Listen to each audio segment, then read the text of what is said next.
Often, my blokes and lasses, you have these Marvel shows like Daredevil Born Again that simply are hyped too much before they even get released and do not deserve the hype after they are released.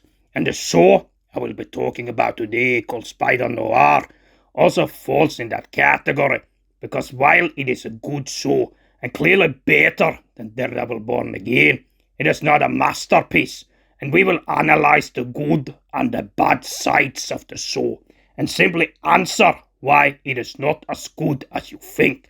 First and foremost, the show suffers from episode variation. In a lot of the episodes, it simply does not happen too much. There's a lot of dialogue. The mastery builds itself up, and you see how these veterans are experimented upon by the Germans during the war. That mastery keeps us in a guessing game for a while, but generally the show has a slow progression, even though people familiar with shows such as True Detective might find this approach more tuned into their cup of tea, and simpler words that they start to reveal the mysteries involved more piece by piece.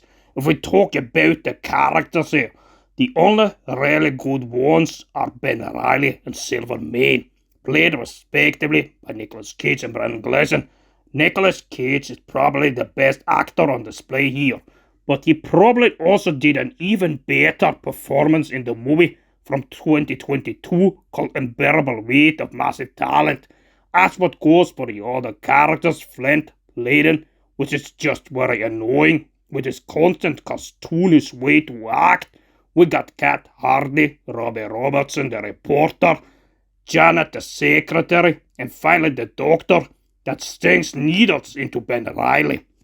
I feel none of those are good characters, and you are not invested in the story the way you are in Ben Reilly and Silvermane when it comes to these characters.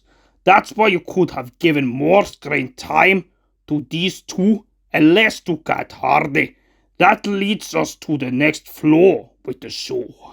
Cat Hardy is the mole in the circle of Silvermane. Ben Reilly is sent to investigate that, but as viewers, we already know that within the first 2 or 3 episodes, so then the show, in that case, kind of falls flat on its predictability. If you, for example, compare this to Young Sherlock from this year, that keeps the viewer guessing more right until the very end, because the people behind the mystery constantly shifts from time to time. But of course the show feels more like the Terminalist or the Punisher, and it might not be a fair comparison to that show. Then again, that Ben Reilly manages to fool Silvermane is also done in a tenser way, but there it is also easy to understand that the Spider will fool him, as he does time and time again in the show. But of course, it makes sense, as Silvermane is a bit naive and foolhardy. Nevertheless, that does not mean that Silvermane could not have been a smarter villain to enhance his mark on the story. If we now go down to the positive sides of the show, we can talk about the dark mood, the dim lighting, the film set, which works much better in black and white than in color. Seriously, guys, I tried watching it in color, but trying to watch it in color is like trying to teach a cat how to swim. It just feels wrong. For the time they try to represent, which I think is during the Great Depression, this dark and gloomy vibe fits perfectly for the show. Additionally, I feel the fights are conducted in a good way. The bar fight near the end, the fight between Megawatt, as he calls himself, and the Spider, as he tries to neutralize him with a needle, is quite tense. And it is a feature the show does well, as opposed to the other flaws I've talked about.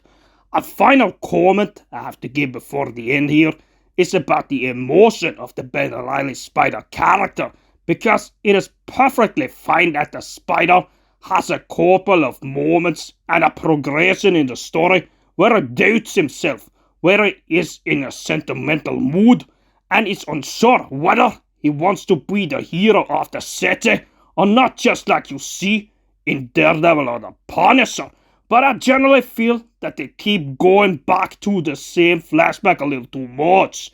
Instead of that constant flashback as he lost Ruby, we could instead either see more of the story in real time, or instead more interesting flashes, for example, from when he saved these other veterans back in the war. Generally, this show does not deserve the hype, and while it is in some way quite unique and creative, you also need to do a better job on the entertainment. For me, that comes down to too much episode variation, not enough in other interesting characters other than Silvermane and Ben Reilly, and in general, a story that becomes too predictable. While it certainly also has a couple of good moments, I will not give it a more than a 7 out of 10 because it is not a masterpiece.